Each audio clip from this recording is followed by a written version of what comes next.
the ones of greatest punishment. Allah tells us in the Quran, إِنَّ الْمُنَافِقِينَ فِي الدَّرْكِ الْأَسْفَلِ مِنَ النَّارِ, that the hypocrites, those who pretend to be Muslims in this life, will be in the lowest levels of the hellfire. The hypocrites and hypocrisy. This is something that we all should fear.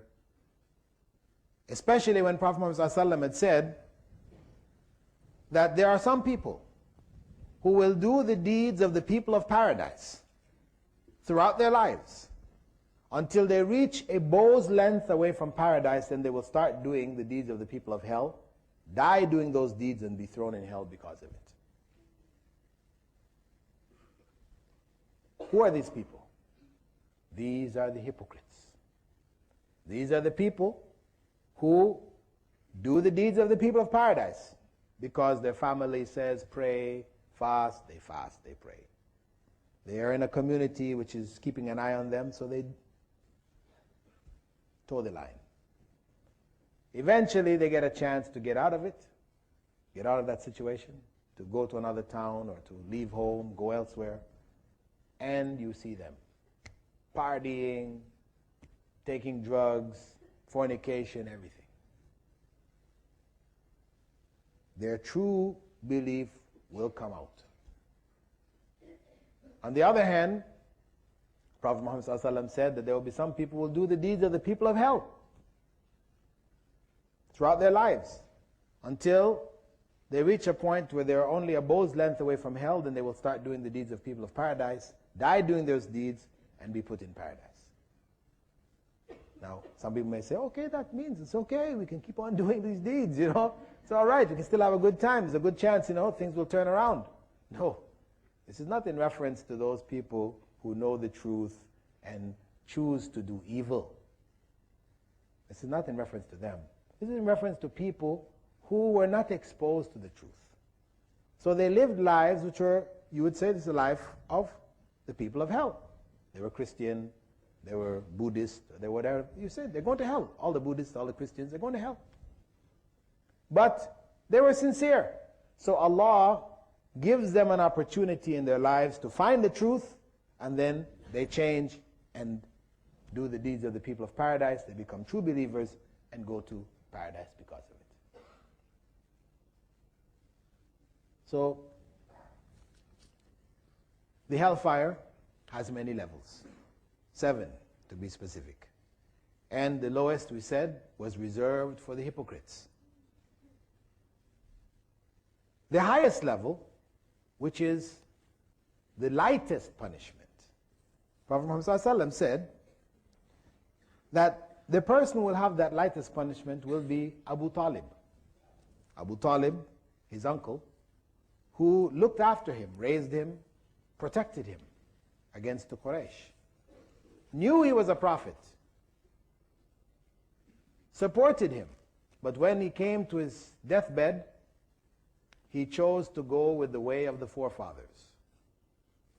He chose not to shame his family of pagans, and he chose not to declare his faith. So he died a pagan. Prophet Muhammad ﷺ said, he will have sandals of fire. He's on the highest level.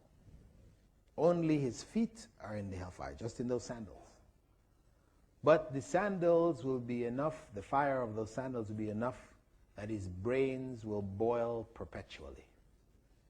And the Prophet ﷺ said that he will perceive that there was no one in the hellfire suffering more punishment than him, though he is receiving the lightest punishment.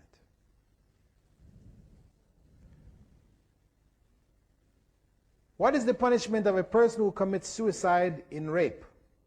Will he be forgiven? I'm not sure what suicide in rape means. I mean, is it suicide and rape? They commit rape and then they commit suicide? Or they were raped and then they committed suicide? Which one? A person who was raped who committed suicide.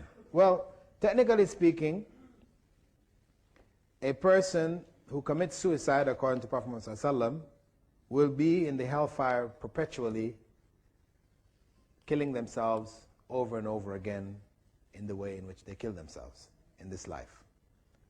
However, for those people who might have done it out of ignorance, meaning that the information did not come to them, and they did this, but the rest of their life in terms of righteousness, etc., is there, then it is possible for Allah to forgive them for it and take them out of that situation. Because Allah can forgive any sin that a person commits and dies without repentance, except for shirk. So it is conceivable that that person may be forgiven based on other deeds, etc.